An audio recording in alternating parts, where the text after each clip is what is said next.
Light your jack-o'-lanterns and sharpen your blades, 'cause our Mikey boys finally come home. Halloween 2018. The one sequel that retcons about 40 years worth of good sequels, decent sequels, and bad sequels. We may have lost the continuity of number 2, but at least we don't have the continuity of the post H5 movies anymore. This film needed to be made because honestly, it is a Halloween film worthy of being called a Halloween film. I just wish Mustafa Akkad had lived to see it, because this really respects what he invested in the original. We have The Shape, all the actors who played him basically, well, all the actors who played him in the original basically, coming back. We have Laurie Strode, Jamie Lee Curtis coming back. We have characters that are related to or sort of carried the torch from previous characters. And we have some new characters. And honestly, it was really worth seeing. First off, let's start with the plot. It's been 40 years. Michael's still alive. Laurie hasn't gotten over what happened to her. Some people are trying to force the two of them together in various ways. And it's Halloween. Things happen.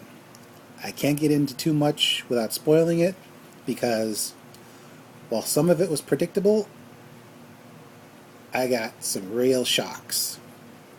In a good way. Let's see.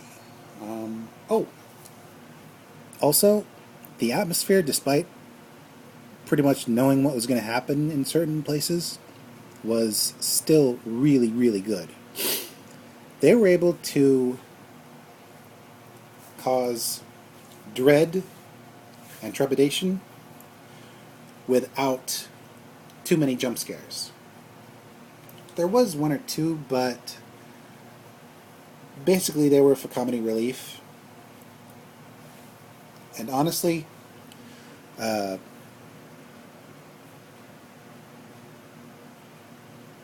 were fine. The real terror was seeing the Shape, and yes, he is the Shape. Not just Michael, but the Shape. Once again. Anywho, the terror, this is where my tongue stops working. The terror comes from seeing Michael and knowing what's going to happen and just waiting for him to strike, because he can go from statue to basically a lawnmower like that.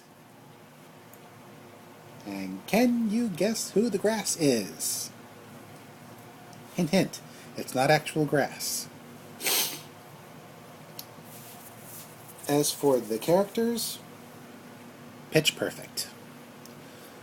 Jamie Lee Curtis really sold it as someone with PTSD, basically spending all their time prepping just to keep their mind off their PTSD.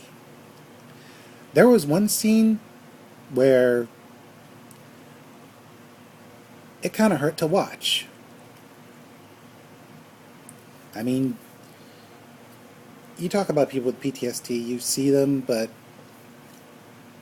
this was a really accurate, or should I say believable, demonstration of PTSD. Judy Greer and Toby Huss, or as I remember him, Artie, the strongest man in the world. Shout out to those of you who get that reference. Anyway, those two play Laurie's daughter and son-in-law, and honestly, they sold it for me. Judy played the daughter like someone who has been weighed down by her parents' baggage. Someone who's just exasperated and just wants a break.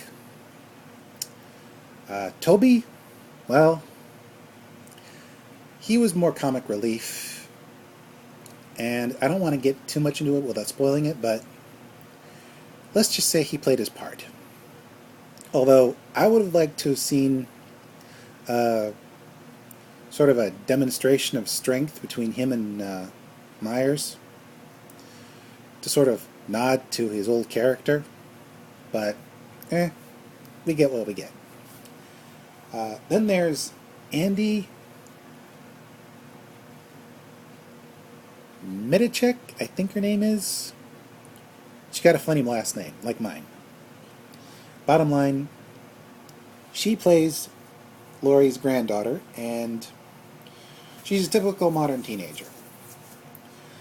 She goes through some stuff before Michael comes after her, but honestly, the drama that she experienced was fairly typical for a modern teenager. Nothing to write home about. But what really sold it for me was when she finally got into the survival situation. She went through the stages of feeling helpless and then not being helpless. I don't want to get too much into it, but honestly, her character was fairly believable. Although, I kind of hoped she'd be a little bit more of a warrior chick. I mean, after all, her parents are a werewolf and Artie, the strongest man in the world. Okay, enough of that. The rest of the cast did really well. The two investigative journalists who start this whole thing, they did not know who they were dealing with. I mean, if they had had any sense, well, I don't want to spoil it, but let's just say, don't poke the bear. The officer we see in the film, he was part of the Haddonfield police that appeared in the first movie, but I think he was more of a background character in that one. And he plays the part really well. He seems to have a bit of PTSD about things, but not nearly as much as Laurie.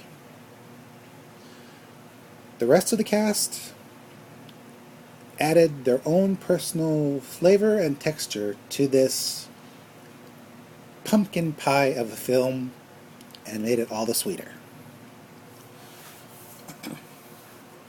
The effects were minimal, maybe a little more complex than the original, but still minimal, and all practical. I think I can count maybe one scene that may have used a bit of CG, but they used nearly all practical, both visual and audio effects, to really sell just how brutal the shape is. The score was pure Halloween. They used just the right amount of the original opening theme and increment music to set the tone, with just a tiny bit of new stuff to really add to this situation. Let's see. I already mentioned the locations. And, the references. I loved playing Spot the Reference. They were kind of numerous, mostly focusing on the first three films, but sort of nodding to the fourth and fifth films and the fact that Laurie had a daughter. But the references weren't in your face about things. They ranged from sort of in your face, like trick-or-treaters wearing silver shamrock masks, to subtle stuff, like the general look of a place that characters might be in. But like I said, they weren't in your face, so it wasn't obnoxious. I really appreciated that. Like I said, Halloween 2018 is a Halloween film worthy of being a Halloween film. It respects the lore. It gives us new things to enjoy.